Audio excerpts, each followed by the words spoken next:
Unboxing my new Galaxy S23. Ang ganda nung nila, packaging. Eco-friendly. I bought this phone July 6 sa website ng Samsung and it arrived July 7. Oh, ito yung leather. Ay, hindi. Tama ba? Ay, hindi. Free case. Pero ang ganda niya, may ano. Wait lang. I'm confused.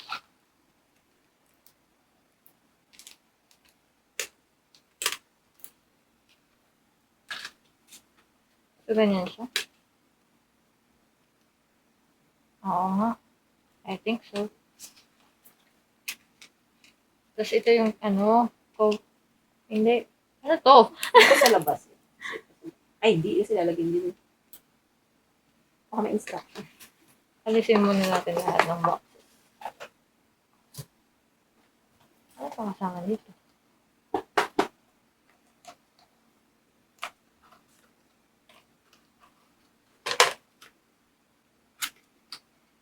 Ano? Yung ano. Charger din. Labas lahat.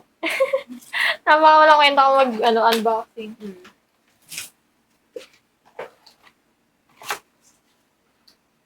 Ito yung isang case. Leather.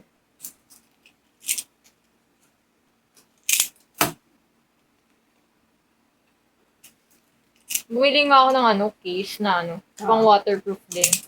Eh, hindi naman kasi ako papalit-palit ng case. Ito yung maarte sa case, yung case ko nga, naninilaw na.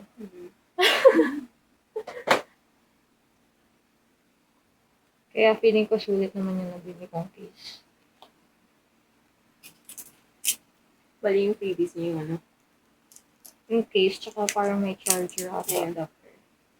Usually, yung release ng kung walang sama adapter yung telephone. Bakit? Walang nakasama. So, iPhone naman.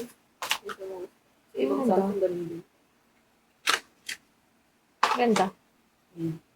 Pero mas looking sa Itong transparent. Yung sa punat. Ay, ito pala. Init pa rin.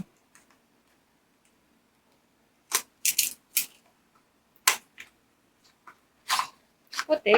Ay, hindi. Kala puti.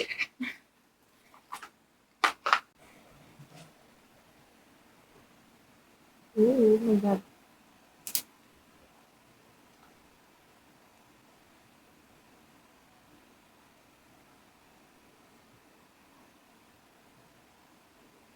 After 5 years. 5 years ng phone kong isa yun.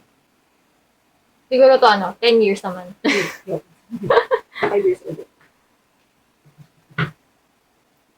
Feeling ko to, itong, hindi pero siyang, din, protector. Baka yan. Alam mo yung sa tempered? Baka binibigit. Pero ang galing mo lang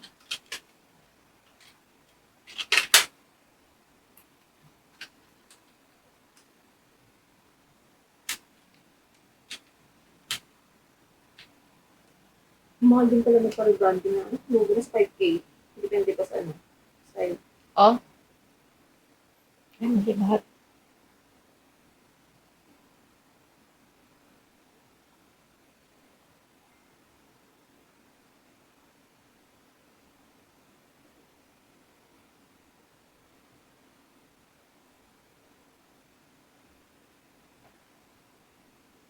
$50%.